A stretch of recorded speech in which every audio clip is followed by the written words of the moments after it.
Bienvenidos a Vértice Internacional, soy Rina Musal y me da muchísimo gusto saludarlos. El día de hoy ponemos nuestra atención y nuestra mirada en Cuba y el último semestre de Raúl Castro en la isla de cara a las llamadas elecciones presidenciales del año 2018. Hoy analizamos el relevo de Raúl Castro en Cuba y el cambio generacional, el plan estratégico hacia el año 2030, así como los juegos de Donald Trump en la isla. Y comentarios especializados en materia de migración y fronteras. Acompáñenos.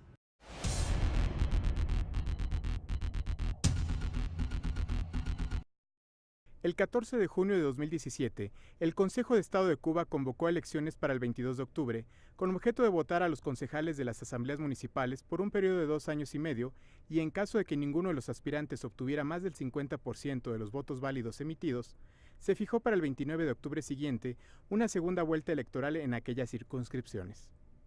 De los vencedores saldrán la mayoría de los candidatos a las elecciones provinciales y a las generales, en las que se elegirá por un mandato de 5 años a los diputados de la Asamblea Nacional, un parlamento unicameral integrado por 612 legisladores que representan a cada región de los 168 municipios del país. Cabe señalar que varias plataformas opositoras que plantean postular a candidatos independientes que no militan en el Partido Comunista de Cuba ni en organizaciones sociales oficialistas han denunciado acoso por la imputación de supuestos delitos que les incapacitan para poder presentarse a las elecciones.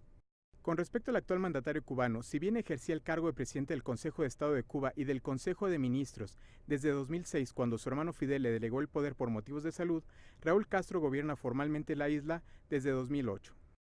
Toda vez que limitó su permanencia en dicho cargo público por un máximo de 2 periodos de 5 años, será la nueva asamblea la que ratificará a quien, a partir del 24 de febrero de 2018, será el responsable de las funciones del Estado y Gobierno.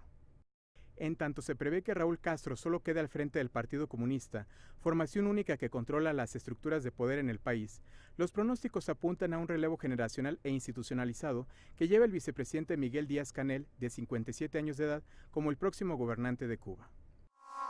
Cuba vive un momento de transición política cuando se prepara la sucesión de Raúl Castro y la llegada de un nuevo liderazgo a la isla.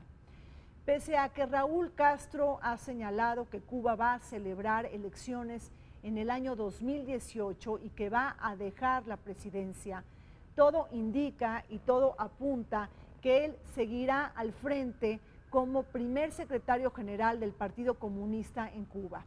El rango de mayor importancia política y una fuerza superior en la toma de decisiones. No obstante, se abre un nuevo periodo político en Cuba que tiene como principal propósito el cambio de la generación de líderes históricos, es decir, se requiere de la muerte de la generación histórica, aquellas personalidades que lucharon por la revolución y en contra del imperialismo y el colonialismo, para que realmente se genere un verdadero cambio en la isla. Existe un relevo generacional. Este cambio de la llamada generación histórica, aquellos que pelearon en la Sierra Maestra, Fidel Castro, Raúl Castro, Camilo Cienfuegos, Machado Ventura, sin embargo, pues simplemente siguen siendo las mismas personas, los mismos miembros del Partido Comunista. Obviamente, en el momento en el que Raúl Castro decide o da un paso al lado de la presidencia, no significa que deja de tener poder. Sigue siendo el primer secretario del Partido Comunista de Cuba, que será hasta 2020-2021. Y el segundo secretario sigue siendo una persona que pertenece a esta misma generación histórica. ¿Qué sucede?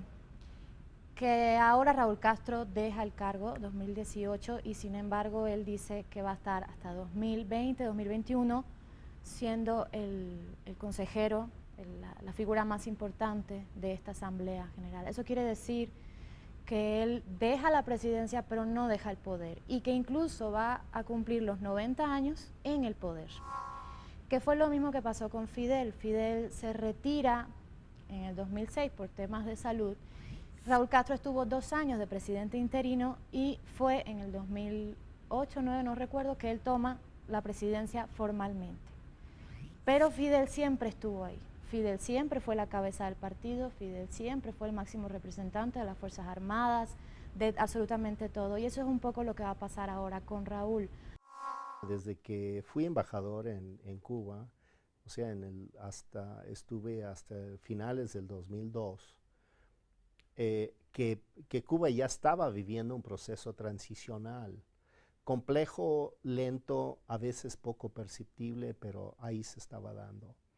Creo, sin embargo, que se ha dado de una manera accidentada por una razón, porque había una disputa de qué modelo de transición, y yo creo que esto bloqueó durante mucho tiempo las posibilidades transicionales. Y la disputa era básicamente entre el modelo que traía en la cabeza Fidel y el modelo que traía en la cabeza Raúl. Y la verdad es que hubo un choque de modelo que impidió que avanzara el modelo transicional, y que incluso la agonía larga de Fidel Castro, de muchos años que estuvo fuera de poder, pero que seguía influyendo en el Partido Comunista y en sus orientaciones, hizo que incluso ese interregno, esa indefinición del modelo transicional se alargara aún más. La nueva generación de líderes tiene la encomienda histórica de articular y diseñar una propuesta política y económica que se distancie de la que tomó la vieja guardia. El fracaso del modelo, el endeudamiento endémico, la escasez de capitales, la caída en los precios internacionales del petróleo y las derrotas del socialismo bolivariano en América Latina los obligará a confeccionar cambios de gran calado. El final del castrismo en Cuba también será profundizado por las reformas económicas, los derechos de la propiedad privada, el empoderamiento de la sociedad alternativa y el acceso a Internet. Este último, la carretera de la libertad, que se practica de manera legal en la isla, pero que es onerosa y de difícil acceso para la población.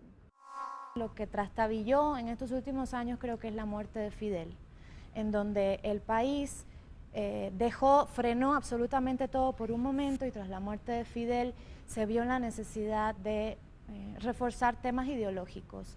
Y ahí es donde entra esta nueva ley recién hace unos días, donde ya las personas ya no tienen un permiso del Estado para tener un negocio privado o para rentar o para vender, lo que sea, ya no lo tienen.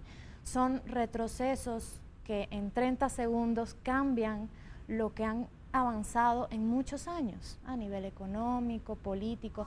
Se pensaba que en Cuba habían aflojado un poco el control del Estado sobre la ideología, la gente, la prensa, y todo eso que se fue medio avanzando a raíz de la visita del Papa, de Obama, todo esto que fue de alguna manera positivo para el país, pues se ha retrocedido en un día, que es donde el gobierno dice ahora vamos a volver a reforzar los temas ideológicos, vamos a reforzar los medios de comunicación, vamos a canalizarlos otra vez a la revolución, vamos a hablar de Fidel otra vez, vamos a recordar lo que era Fidel. Prácticamente es hasta su muerte él está interviniendo, y una prueba de ello es que la última presentación pública de Fidel que conocemos fue en el 2016, que él participó en la reunión del Comité Central del Partido Comunista, y él básicamente promovió un resolutivo, si uno lo lee con cuidado, un resolutivo digno de 1970. Es decir, era una regresión en el pensamiento político del Partido Comunista Cubano frente a la realidad nacional y mundial. Y en esencia rechazaba y repudiaba el acuerdo que había tomado Raúl con Obama. Y entonces eso impidió que el acuerdo de apertura, de nueva relación de Cuba con la economía mundial se diera de manera más contundente. La generación histórica son pocas personas las que quedan ya. Obviamente, incluso Raúl Castro en el 7º Congreso del Partido Comunista dijo que por inexorable de ley de vida, pues se tiene que dar paso a una nueva generación. Expertos, opositores, personas que están a favor, todos utilizan el concepto de proceso biológico porque pues es ley de vida. Es ley de vida que hay un momento donde tienes que dar paso a los que siguen. Evidentemente, como yo veo la situación, difícilmente puede existir un cambio de dimensiones tales como las que se esperan, un cambio de blanco a oscuro, de oscuro a blanco. Yo más bien considero que hacer la transición primeramente es económica, social y al último política. No considero personalmente que ni la sociedad cubana ni las instituciones cubanas estén listas para un cambio de tal magnitud, un cambio total. Aunque las elecciones son cantadas en Cuba, Raúl Castro y José Ramón Machado Ventura liderarán la designación del nuevo sucesor. La cita electoral, que será convocada a partir de octubre del 2017, puede tener como probable relevo a Miguel Díaz-Canel, el primer vicepresidente del Consejo de Estados y Ministros, que no forma parte de la élite político-militar, pero que resuena como jugador clave en esta designación y pugna por el poder. Y aquí la pregunta: ¿será transferido el poder desde la casta militar y dictatorial de los hermanos Castro hacia un civil? Aunque la figura de Díaz-Canel representa un liderazgo pragmático y posrevolucionario, ha hecho su carrera política dentro de las filas sistémicas del Partido Comunista de Cuba. No obstante, pese a la existencia de otros candidatos como el mismo hijo de Raúl Castro, Alejandro Castro Espín, y el canciller Bruno Rodríguez, se presume que hay una crisis de liderazgos para escoger a un sucesor confiable. Es muy probable que sea Díaz-Canel, ya que Díaz-Canel es el candidato de Raúl. Raúl tendrá 6 o 7 candidatos, sin embargo Díaz-Canel es el que hasta ahora, y que tiene un perfil meramente economista, él es muy probable, y yo diría que lo más probable es que sea el próximo presidente, pero dada la estructura de votación y la diferencia que tienen estas votaciones, que lo cacarean como que son las votaciones más diferentes del mundo, que en ninguna parte del mundo se hacen, porque en este caso no son los partidos quienes proponen a los candidatos, sino es el pueblo. Entonces, el pueblo propone a los candidatos, pero estos candidatos tienen que ser avalados por el Partido Comunista de Cuba. Bueno, Alejandro Castro es jefe de la inteligencia cubana. Hay quienes dicen que es un desalmado, hay personas que dicen que es justamente como su padre, como su tío, y hay personas que dicen que él no va a cambiar nada, que él sigue siendo un político de línea dura, un Castro hecho y derecho. Entonces, pues, realmente, aunque su papel no es tan visible como podría ser el de Díaz-Canel o algún otro actor, pocos lo perfilan como un candidato real a la presidencia porque no tiene ese impacto con la gente, esa conexión con las personas, tanto con los que apoyan o no el régimen. Justamente Miguel Díaz-Canel es el llamado delfín de Cuba, el que aparentemente en 2018 tomaría las riendas del país. No obstante, nada está dicho en Cuba. Miguel Díaz-Canel, bueno, él es un hombre menor de 60 años, empresario, que tiene estudios en el extranjero. Lo perfilan todos como el candidato, como el que debe de seguir. Justamente hace poco platicamos con algunos nacionales cubanos que nos comentaban que él en su tiempo de juventud era un hombre pues con tendencias progresistas, pero que en el momento en el que le comentaron que tal vez él podría ser el siguiente, se pasó de ser esta persona de ideas progresistas a ser una persona más de línea dura, ¿no? De un miembro del Partido Comunista. Hay personas que dicen que este cambio en su postura significa que quiere evitar estos problemas que tuvo Felipe Pérez Roque. Él quiere afianzarse en el poder y ya estando ahí, comenzar con una serie de transformaciones y cambios que ayudarían a que Cuba, pues, tenga esta transición. Yo creo que la solución que se le dé a la sucesión el próximo año necesariamente va a ser algo muy atado al grupo de Raúl Castro, de la familia, probablemente con el hijo Alejandro, con el yerno de Raúl, que es a su vez el gran administrador, el yerno, el gran administrador de las empresas militares en Cuba. Es decir, todo ese modelo económico lo están manejando ellos directamente. Entonces, esta estructura de poder creo que no se va a desbaratar, máxime que ya no está Fidel para insistir en otro modelo. Pese a que la mayoría de los cubanos no ha elegido presidente por la dictadura y el alargamiento del poder del régimen castrista, la designación del nuevo liderazgo que tendrá lugar con las elecciones del 2018 tendrá que conducir la celebración del 60 aniversario de la Revolución Cubana que tendrá lugar precisamente en el año 2019. Quizá otro momento significativo para adaptar a Cuba a los vientos del cambio. Prender la mecha de la liberación para superar el cerco informativo, el rezago tecnológico, el silencio crítico, el monopolio del poder, pero sobre todo la consigna de celebrar elecciones libres y apoyar un sistema multipartidista.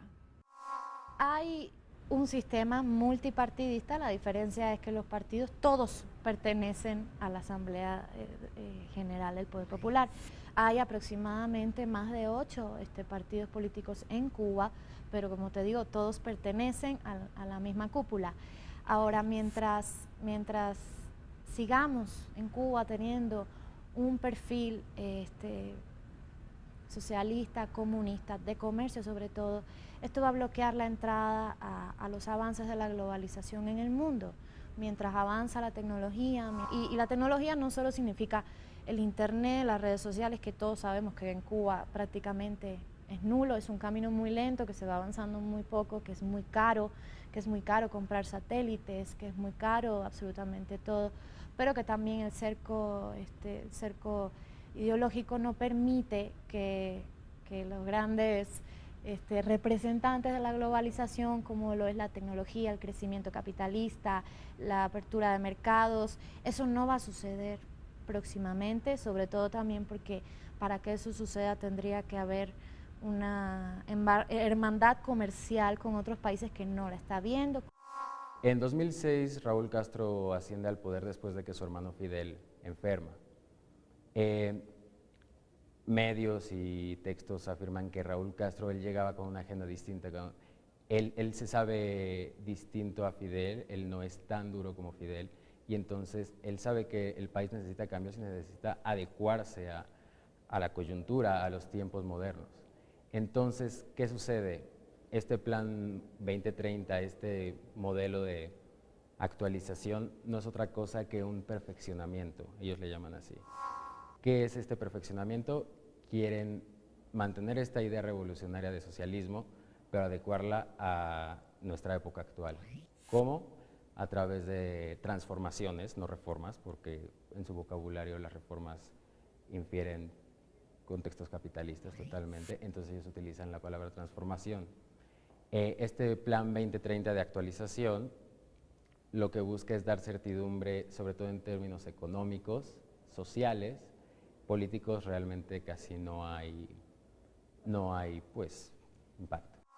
Es entonces a partir de la muerte de Fidel que Raúl tiene ya las posibilidades de avanzar en su proyecto, pero él también con un importante nivel de desgaste personal, incluso hay sugerencias de que estaría enfermo, etcétera, ¿no? Independientemente de eso, me parece que le ha quedado poco tiempo para armar una transición coherente en el contexto de ahora ya no Obama, sino Trump, por un lado, que es muy importante el dato, y una renovada conflictiva entre Estados Unidos y Cuba, aunque de ninguna manera Trump llegó en sus acciones a su nivel de retórica. Fue muy retórico anti-Cuba.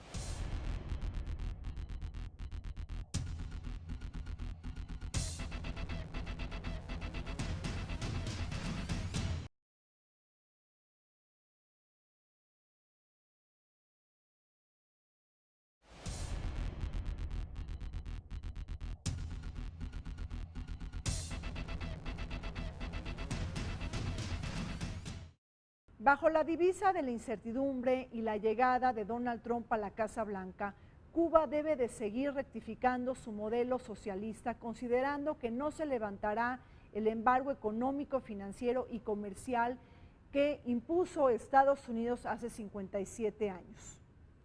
Es decir, no se espera la supresión del embargo en un corto plazo o quizá antes del 2020.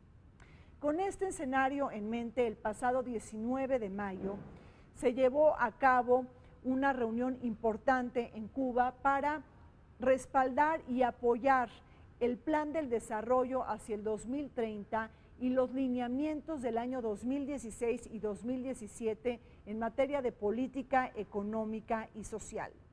En este paquete de reformas se definieron las relaciones de la propiedad con los medios de producción y aquí también se reconoce la propiedad individual, familiar, así como el trabajo por cuenta propia. El bloqueo en Cuba no tiene miras a terminar, y menos en el sexenio de Donald Trump, porque los puntos en el acuerdo, Cuba no está dispuesto a aceptarlos y Donald Trump no está dispuesto a cambiarlos, entonces, en términos de bloqueo, ni para atrás ni para adelante. Por ponerte un ejemplo, en términos de las Fuerzas Armadas, los países socios comerciales de Cuba en términos militares es Corea del Norte, China.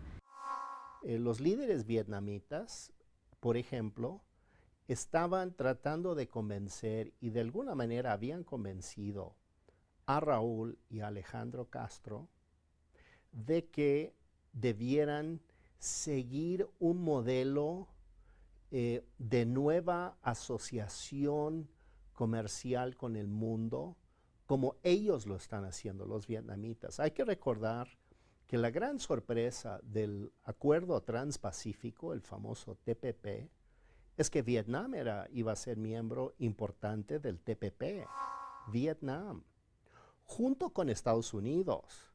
Entonces uno se pregunta cómo es que Vietnam y Estados Unidos hacen una asociación que tenía, entre otras cosas, una gran inspiración anti-China. Pues los vietnamitas veían en su interés estratégico de largo plazo hacer una asociación económica con Estados Unidos para contrapesar la presencia china en toda la zona donde ellos están. Yo no descartaría que una de las ideas que traía la dirigencia cubana con Raúl era eventualmente incorporarse al TPP, igual que Vietnam, lo cual habría hecho un vínculo entre la economía cubana y la estadounidense automáticamente, incluso con la mexicana. Si hablamos de política interna, solo han sido promesas.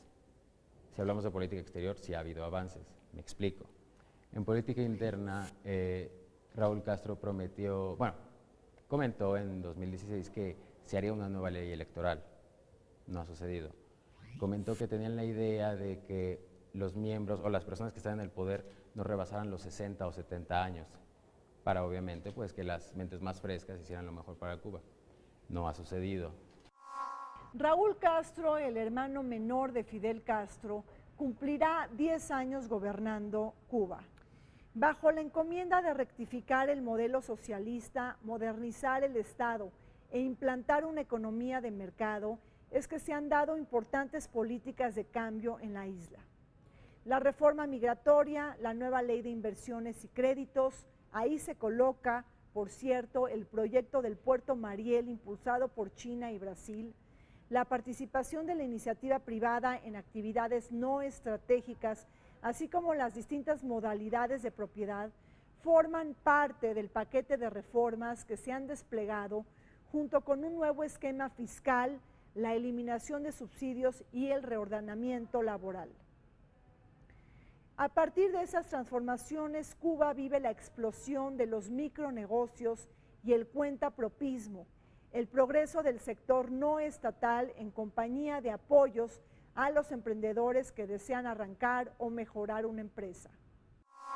Las reformas, las transformaciones, como queramos llamarlo, que han sucedido en Cuba desde que llegó Raúl Castro en 2006 y que han ido progresivamente cambiando, se pueden dividir en tres apartados: económico, social, político. En el económico se buscó, por un lado, se renovó la ley 118, la de inversión extranjera, para dar más certidumbre a inversores extranjeros a llegar a Cuba y poner su capital. No obstante, a pesar de que se busca dar más certidumbre, la ley dice que si el Estado considera que estás haciendo acciones que van en contra de la revolución, te pueden nacionalizar. La propiedad privada en Cuba todavía es un término que no se utiliza, que no debe de, que es un tabú. Realmente las personas, si tú hablas con un cuentapropista, que es una persona que trabaja por cuenta propia, un emprendedor, te va a decir que aunque él es un empresario hecho y derecho y puede tener N cantidad de personas trabajando bajo su cargo, él no tiene personalidad jurídica y por tanto no puede tener relaciones comerciales con personas del extranjero. La ley hablando de la ley de inversión extranjera, puedes hacer una empresa mixta donde hay capital cubano y capital extranjero, puedes hacer una asociación económica que es para ciertos sectores específicos de la economía cubana, por ejemplo los hoteles, la agricultura, la salud, donde no pueden los extranjeros ser dueños de estos medios. Hace un par de años el gobierno comenzó a dar estos permisos oficiales para personas que querían tener un negocio de cualquier naturaleza, un herrero, una cocinera, un maestro de inglés, clases privadas, cualquiera que tuviera que ver con remuneración, independientemente al trabajo que te da el gobierno. Todo eso fue un pequeño avance y muy necesario, dado que las personas ganan un salario bastante miserable. Lo que se dice en el mundo de que un cubano gana alrededor de 22, 23 dólares al mes es cierto, y Cuba tiene una moneda que es más cara que el dólar, es decir, el CUC, que es el peso convertible, en Cuba está a 99 centavos de dólar y está a la par del euro. Es la única moneda en el mundo que no circula en el Banco Mundial y que está a la par del euro. Es decir, Cuba es igual que costoso que España, que Suiza y que cualquier país que utilice la euromoneda. La única respuesta que tiene el cubano es el mercado negro, que eso es lo que el gobierno también trata de erradicar con esta serie de permisos oficiales, con esta serie de aperturas. El mercado negro lo quieren regular, lo quieren controlar y eliminar, y por otro lado que la economía se dinamice. A raíz de que hay más vuelos que ya están permitidos aterrizar en Cuba, pues el número de turistas ha crecido tremendamente. Cuba es una isla extraordinariamente cara para un turista. Y es por eso que van los turistas normalmente una sola vez. La gente no tiende a regresar. Van una sola vez, visiten, conocen la isla, se van y no vuelven. Y esto es porque los precios que cuesta un cuarto de hotel, el precio que cuesta una cena en un restaurante, un paladar relativamente modesto, pues son comparables con Londres, con Nueva York. Son precios absurdos y no está la calidad de servicio que corresponde a eso. Pero son precios planificados en el escritorio de un burócrata, no en función de criterios de mercado. Cuba necesita una enorme reforma económica para poder allegarse a las nuevas tecnologías, poner en punta de lanza sus diversos factores económicos, e integrar la economía a la economía global y hacer que sea mucho más funcional. Y eso implica también un ordenamiento económico y su alineamiento con criterios internacionales. No es ocioso precisar que bajo un marco jurídicamente riguroso y estricto en Cuba, todavía hay espacio para la versatilidad. La fuerza de los emprendedores, las organizaciones alternativas y el periodismo independiente están dando cabida a nuevos liderazgos sociales en la isla. Pese a la desesperanza de muchos, los jóvenes aprenden a jugar alrededor de obstáculos, castigos y limitaciones con el anhelo de la transformación. Es importante subrayar que las organizaciones alternativas en Cuba son tolerables, aunque no cuentan con personalidad jurídica para asociarse libremente, un hecho que las hace coexistir bajo un estado permanente de miedo, inseguridad y tensión. Sin embargo, la innovación y la creatividad son pasos agigantados en la cadena de cambios que se están generando desde las acciones locales y nativistas. Podemos darnos cuenta que en las ramas militares es muy difícil que la parte de los derechos humanos tenga una cabida importante, tenga un peso importante en las políticas de un país, porque primero vienen otras series supuestamente de cosas que hay que solucionar. Sin embargo, el tema de los derechos humanos sigue siendo preocupante. Hay 400 observadores en Cuba, de todas partes del mundo, está la ONU, está Amnistía Internacional. Sin embargo, eso sirve de poco porque Cuba no admite ningún tipo, ni siquiera de, por así decir, lo considera como una intervención, no admite intervención, no hay vigilancia. Hay muchos presos políticos en Cuba, las cárceles están llenas de presos políticos. Es un problema también porque las cárceles están llenas de personas que, por tratar de ganarse unos pesos, vendían pizza en la calle. Eso es ilegal. Entonces hay mucha gente que está por un crimen de nada en una cárcel pasando 8, 10, 15 años. Esos no necesariamente son presos políticos, pero se consideran también presos políticos porque no cometieron delito, pero ante el gobierno sí. Y el tema interno podría resolverse sin enormes desajustes, me parece a mí. Es decir, el Partido Comunista no tendría por qué desaparecer ni dejar de ser hegemónico. Podrían surgir otros partidos, otras expresiones políticas con presencia legal en la isla. Podría darse un cierto debate y sin embargo el partido comunista podría seguir siendo hegemónico y no afectar en lo fundamental la estructura de poder.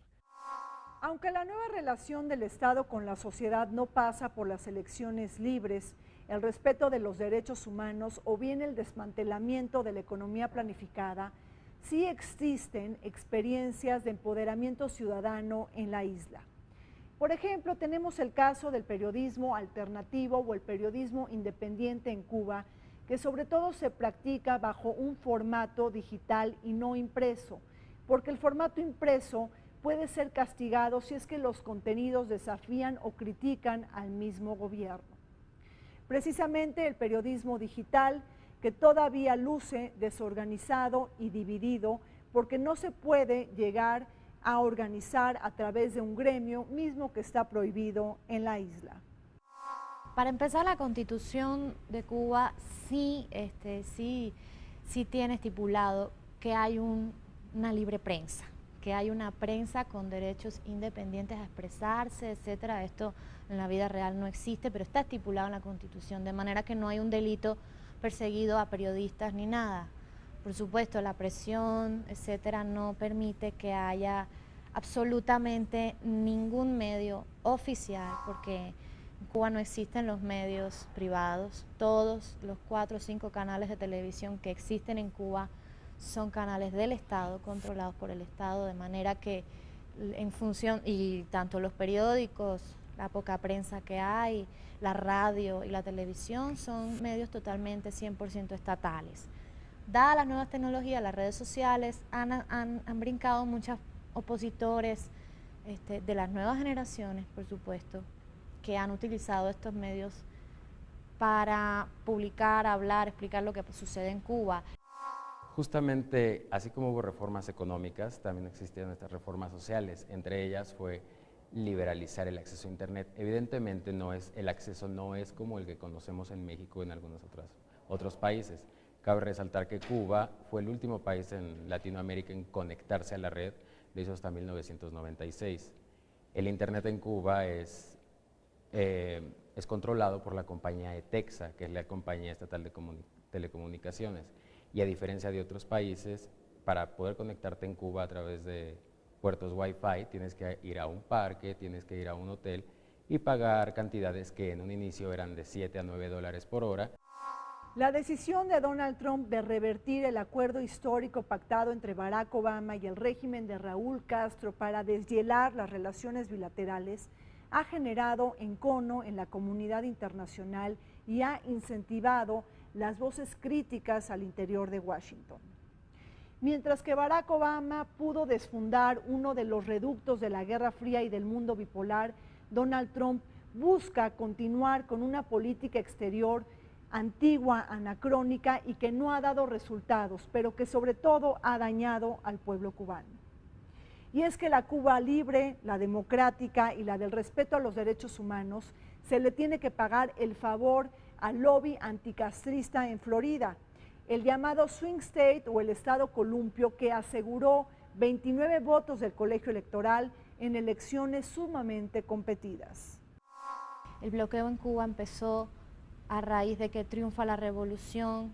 2 años después, Fidel se declara como un gobierno ya netamente comunista, y ahí es donde Estados Unidos empieza como a temer que lo que pasó efectivamente, que fue que todas las propiedades de norteamericanos, así como todas las empresas que tenían su sede en Cuba, que Cuba antes era muy próspera, antes de la revolución, tenía mucho dinero, Estados Unidos tenía básicamente ahí instalado pues muchas de sus empresas, todo, un futuro bastante. Entonces cuando triunfa la revolución y formalmente se declara un país con una constitución ya comunista, todo esto se queda en Cuba y no se le paga ningún tipo de daño ni perjuicio a nadie en Estados Unidos, de manera que empresas como Ford, Coca-Cola, Hilton, tenían ahí sus sedes y las perdieron y no pudieron recuperar un centavo. A partir de ahí empieza el bloqueo. Estados Unidos dice, yo te voy a bloquear, pero solo te voy a bloquear con medicinas y te voy a bloquear con 2 o 3 cosas más. No era un bloqueo total, era un bloqueo mínimo. Después con Bill Clinton el bloqueo se incrementó durísimo, ya no solo era con medicinas, y ya era absolutamente todo, y esto se fue empeorando. Barack Obama, yo considero que su intento por acercar a los países es brillante y es totalmente, merece todo el respeto de la comunidad internacional. Todo comenzó en 2013 cuando se saludaron en el funeral de Nelson Mandela, Barack Obama y Raúl Castro. Esto dio la vuelta al mundo. Después anuncian un año después, en diciembre de un año después, que se van a restablecer las relaciones. Un año después se reabren las embajadas y en 2016, después de más de 70 años, un presidente estadounidense pisa la isla. Las medidas que tomó Barack Obama lo que buscaban era incentivar este intercambio, no solo en términos comerciales, sino también de cultura, de las ganas que tenía el pueblo estadounidense por visitar Cuba, que estaba también, que no podían, ávido de conocer Cuba, pues ir, y obviamente del mismo modo, pues buscar que en algún momento este embargo, que tiene décadas, pues pudiera terminar. Como modelo económico alternativo a lo que había estado planteando Fidel y que finalmente, insisto, nunca cuajó porque Fidel realmente en última instancia no tenía una alternativa para Cuba, excepto colgarse de coyunturas, los soviéticos, después quizás un poco los chinos y después Venezuela, etc. Pero eso no era una solución. Pero el problema que tiene es que ya las condiciones para una transición relativamente pactada, que era con Obama, ya no existen. O sea, se perdió esa oportunidad histórica. ¿Cuándo volverá todo eso a darse? Pues va a tardar tiempo, yo creo. Entonces, lo que podemos esperar el próximo año es una transición a medias, no muy clara, con muchos claroscuros, con una intencionalidad de ceder el poder sin cederlo, poca claridad hacia el futuro. La diplomacia secretiva cocinada por el Vaticano, Canadá y los encuentros para normalizar las relaciones entre Estados Unidos y Cuba fue desfundada por el arribo de Donald Trump a la Casa Blanca. En su discurso del pasado 16 de junio en la pequeña Habana en Miami, el presidente estadounidense anunció el fin del enfoque de distensión hacia Cuba bajo distintos lineamientos y dejando abiertas las embajadas de ambos países en sus respectivas capitales. Los ciudadanos estadounidenses podrán viajar a la isla bajo ciertas licencias educacionales, suprimiendo los llamados viajes de persona a persona, una noticia que ha sido criticada fuertemente por organizaciones de derechos humanos al argumentar que los viajes, el comercio y el diálogo político son divisas clave para avanzar en los derechos humanos en la isla. Habrá que recordarle al señor Donald Trump que la política de aislamiento hacia Cuba no ha dado como resultado un tránsito hacia la democracia. Lo que hizo Donald Trump, por el contrario, él tiene una posición más dura. Él está en estos momentos, su asesor principal es Marco Rubio, quien sabemos que es un hardliner, quien sabemos que está a favor del embargo en Cuba, que aunque tiene raíces cubanas, pues realmente a él no le interesa realmente lo que sucede en la isla. Entonces, pues ¿qué sucedió? Que apoyado de estos grupos de disidentes, apoyado de disidentes duros, apoyado de esta nueva retórica que trae, decidió que cualquier negocio que mantenga el gobierno o los estadounidenses con empresas que son parte de GAESA, que es este grupo controlado por militares en Cuba, que tienen hoteles, que bueno, más bien administran hoteles, la mayor parte de los servicios turísticos son administrados por GAESA. Entonces lo que Donald Trump sugiere es que el dinero estadounidense tiene que ser bien invertido en las personas que realmente lo necesitan y no en los militares. Pero ahí existe un problema porque es muy complicado ir a Cuba y que solo el dinero estadounidense funcione para personas que no tienen que ver con los militares. O sea, llegas al aeropuerto, no hay manera en que te puedas mover a Centro Habana si no es tomando un taxi que pertenece al Estado. Aunque de ninguna manera Trump llegó en sus acciones a su nivel de retórica. Fue muy retórico anti-Cuba, pero sus acciones fueron realmente bastante tibias. Por ejemplo, lo que hubiera sido realmente la acción que correspondiera a su retórica habría sido romper relaciones diplomáticas de nueva cuenta, retirar la embajada, mantener el modelo que tenían anteriormente de la sección de intereses bajo el manto de la embajada suiza. Y sin embargo no ha hecho eso, ha dejado la embajada, lo cual quiere decir que Trump está en posibilidad de nombrar un embajador estadounidense en la isla, lo cual implica automáticamente, aunque no se quiera, un nivel de diálogo y de intercambio de opiniones. Entonces, no es tan real, digamos, el nivel de la retórica con el nivel de las acciones. Los dos lados están atorados en sus mitos geniales de Guerra Fría que no han resuelto ni los unos ni los otros. Aquí en Cuba importa tanto materia prima en términos de agricultura, etcétera, es a Estados Unidos. A pesar del bloqueo, el primer socio comercial de Cuba es Estados Unidos, aún y a pesar del bloqueo.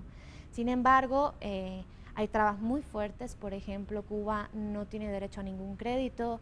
Todo lo que compre a Estados Unidos, que es soya, papa, cosas del campo, tiene que ser en efectivo y tiene que ser de contado. No puede haber. O sea, entonces, los términos de Trump sencillamente es, paguen lo que deben a Estados Unidos por haberse quedado con estas empresas, paguen los daños y los intereses de 50 años de daños a estas empresas, que es un número de dinero incalculable en este momento. Paguen eso, paguen los daños y vamos a quitar el bloqueo. Y Raúl Castro dice, número uno, ¿con qué dinero? Y número dos, no. Entonces, por eso es una traba. Con un panorama económico recesivo, hay poco espacio para el optimismo en Cuba.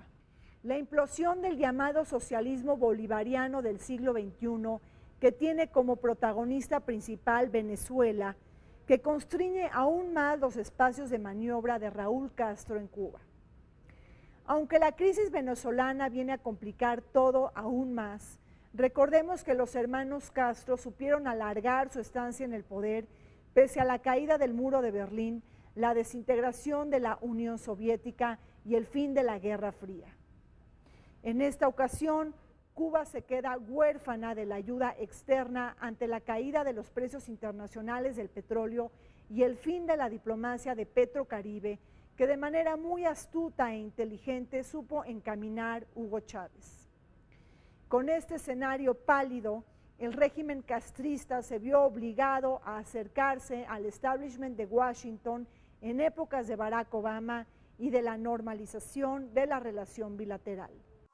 Nuestro gran apoyo, el gran apoyo que tenía Cuba, era también gracias a la amistad de Fidel Castro con Hugo Chávez, en donde Hugo Chávez nos daba prácticamente todo el petróleo, si no a precios ridículamente baratos, regalado. Bueno, a cambio de médicos, a cambio de inclusive inteligencia, es decir, por poner un ejemplo, el proceso de la Asamblea Constituyente que hoy por hoy está viviendo Venezuela es algo que yo me atrevería a decir que estuvo de la mano, aprendido y enseñado por Cuba, que vivió este mismo proceso en el 76 para cambiar su constitución, pero que a diferencia de Venezuela, Cuba tuvo un 98% de participación de todo el padrón electoral del país y un 97% de esas personas votaron por el sí al cambio de la Constitución y por convertirse en un país comunista y socialista. Es muy diferente. Y interviene el carisma del líder. Raúl Castro no es Fidel Castro, así como Dilma Rousseff no es Lula da Silva y como Nicolás Maduro no es Hugo Chávez. Entonces, eso también tiene mucho que ver. La continuidad de las cosas ya no puede ser posible por los mismos líderes. En política exterior, Cuba se ha estado acercando, ha estado abriendo sus puertas a un número creciente de países, de modo que pueda tener más relaciones. Cuba ya se dio cuenta, o el gobierno cubano ya notó, que no puede depender únicamente de Venezuela. Después de esta política de intercambio de petróleo por profesionales, la crisis que se está viviendo en Venezuela ha imposibilitado a Cuba a continuar solo con esta amistad, con este aliado en el continente. En este semestre de 2017, en el primer semestre, había tan poca gasolina en Cuba que solamente los turistas podían comprarla. Esto fue por la caída de envíos de Venezuela allá. Entonces, el gobierno cubano ha estado en plática sobre todo con Rusia, pero también con Angola, también con otros países para ver de dónde saca petróleo, porque el petróleo mueve a Cuba. Sin embargo, es obvio que hay una cierta retractación porque Trump atacó especialmente en sus acciones las empresas del ejército cubano. Hacer eso es atacar directamente todo el esfuerzo económico que hizo Raúl para tener un modelo transicional coherente que pudiera rápidamente entrar a competir en el mercado mundial, que Fidel nunca quiso hacer, que era tratar de crear un sector productivo, eficiente, moderno en el sector turístico, por ejemplo, y en algunas actividades como la minería, que es muy importante en Cuba. No así el azúcar, que ya no es una industria significativa en la economía nacional. Raúl enfatizó eso utilizando el ejército como instrumento para comandar las industrias más importantes del país. Frente a la política retroactiva de Donald Trump en Cuba, vale la pena preguntarse cuál será el posicionamiento de la Unión Europea. Y es que hay que recordar que Raúl Castro también puede jugar otras cartas credenciales frente a China, a Rusia, pero también frente a la Unión Europea. Cabe recordar que los europeos han tomado una posición mucho más flexible y suave frente al régimen de Raúl Castro en Cuba. Han enterrado y se han alejado de la llamada posición común del año 1996 y han levantado un nuevo acuerdo de diálogo político y cooperación con el objetivo de darle un respaldo y apoyo a las políticas de modernización de la isla. Pese a que todavía está el tema espinoso de los derechos humanos jugando en la relación entre Cuba y la Unión Europea, no olvidemos que el pasado 5 de julio el Parlamento Europeo aprobó su primer acuerdo político con Cuba después de muchos años de distanciamiento. ¿Qué busca la Unión Europea? Tras pasar esta posición común que estuvo desde 1996, busca ser un aliado de Cuba, busca que poco a poco esta relación se vaya construyendo otra vez. No obstante, no significa que este proceso vaya a ser sencillo. Tampoco significa que, si bien ya están firmados los acuerdos, que sean aprobados por todos los países, por los parlamentos de cada uno de los países miembros, y bueno, lo estimo complicado. Como por ejemplo, las damas de blanco no les permiten que sus hijos vayan a la escuela, porque les botan a los niños de las escuelas, porque le botan al marido del trabajo, porque entonces ya no le permite. ¿Por qué? Porque es una activista opositora social, conocida por el gobierno. Entonces, no te van a ir a sacar de tu casa, ni te van a golpear, ni te van a secuestrar, pero sí te van a hacer la vida muy complicada. Te van a quitar sutilmente a ti y a tu familia los derechos poco a poco. Y ya no tienes trabajo y tus hijos ya no tienen escuela. Esa es una manera común de presionar hoy por hoy, en donde efectivamente nadie va a venir y va a decir, es que estás atentando contra los derechos humanos. No te estoy ultrajando, golpeando, secuestrando, sencillamente porque lo pueden hacer, lo hacen. Hay muchos presos en huelga de hambre.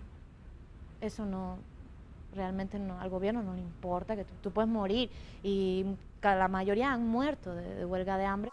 Lo que se especula, piensa, y yo no personalmente comparto, es que hasta que no muera Raúl Castro y hasta que no mueran todos los Castros, Donald Trump o quien sea que sea el próximo presidente después de Donald Trump, no va a mover un dedo ahí.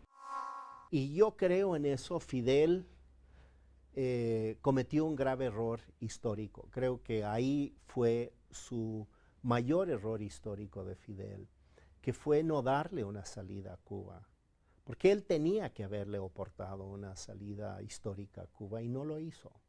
No lo hizo, entre otras cosas, francamente, por vanidad, creo yo. No es la única razón, por supuesto, pero una de las razones es que él no quiso que Raúl se llevara los aplausos de haber construido una salida, porque finalmente, detrás de la salida económica, la situación económica y el atraso económico de Cuba, está la salida política. O sea, van tomados de la mano. No se puede hablar de una transición política sin una salida económica para la isla.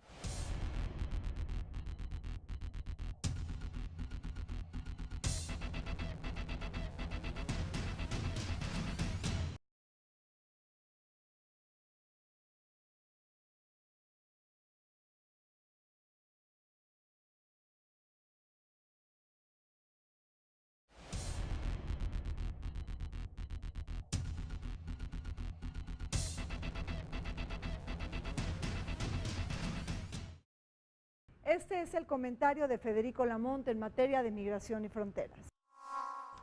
Concluida la elección de noviembre, la elección presidencial de Estados Unidos, el presidente electo Donald Trump planteó en Miami, reconocida como la capital del exilio cubano, una reforma y trato a ese grupo minoritario en los Estados Unidos, que consiste en lo siguiente: después de revisar puntualmente la ley de excepción para los inmigrantes cubanos, por un lado, y por el otro, pies mojados y pies secos, el presidente Trump solicitó a 2 senadores de su mismo partido político establecer una nueva reforma migratoria que entrará en vigor a partir del próximo mes de noviembre, que entre otras cosas plantea reducir la cuota de 50,000 hasta 20,000 el total de cubanos que desean ingresar a la Unión Americana.